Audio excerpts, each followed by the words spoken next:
পেঁয়াজ রপ্তানির ওপর বিধিনিষেধ আরও শিথিল করেছে ভারত। প্রতি টন পেঁয়াজ রপ্তানি ক্ষেত্রে সর্বনিম্ন $550 মূল্যের যে শর্ত ছিল, দেশটির সরকার তা প্রত্যাহার করেছে। পাশাপাশি কমানো হয়েছে রপ্তানি শুল্ক। তবে ভারত যে বন্ধুত্বপূর্ণ মনোভাব দেখানোর জন্য এটা করেছে তা বলার উপায় নেই।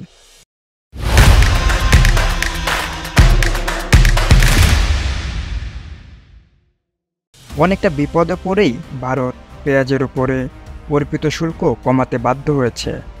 গত নভেম্বর এবং ডিসেম্বরে ভারতে পেঁয়াজের দাম প্রতি কেজি 100 রুপি পেরিয়ে যাওয়ার পর এসব রাজ্য এই নিত্যপণ্যটি আমদানি করতে কেন্দ্রীয় সরকারের প্রতি আহ্বান জানিয়েছিল। কিন্তু এখন তারা আমদানিকৃত পেঁয়াজের উচ্চমূল্য এবং স্বাদের ভিন্নতার অজুহাত দেখিয়ে এগুলো নিতে রাজি হচ্ছে না। বিভিন্ন প্রদেশের চাহিদার ভিত্তিতে পেঁয়াজ আমদানি করে বিপাকে পড়েছে দেশটির ক্ষমতাসীন সরকার। কারণ বেশিরভাগ রাজ্য সরকারই তাদের চাহিদা প্রত্যাহার করে নিয়েছে। এ কারণে আমদানি করা পেঁয়াজ বাংলাদেশে রপ্তানি করতে চাইছে ভারত।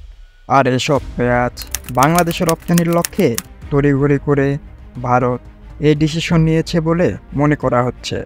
তবে সংশ্লিষ্টরা বলছেন পেঁয়াজ দ্রুত পচনশীল।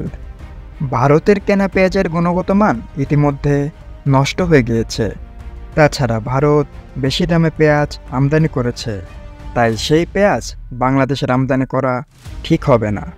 আর এদিকে শুল্ক আরোপের কারণে আমদানি খরচ বেড়ে যাওয়ায় ভারত থেকে পেঁয়াজ আমদানি কমিয়ে দেন ব্যবসায়ীরা।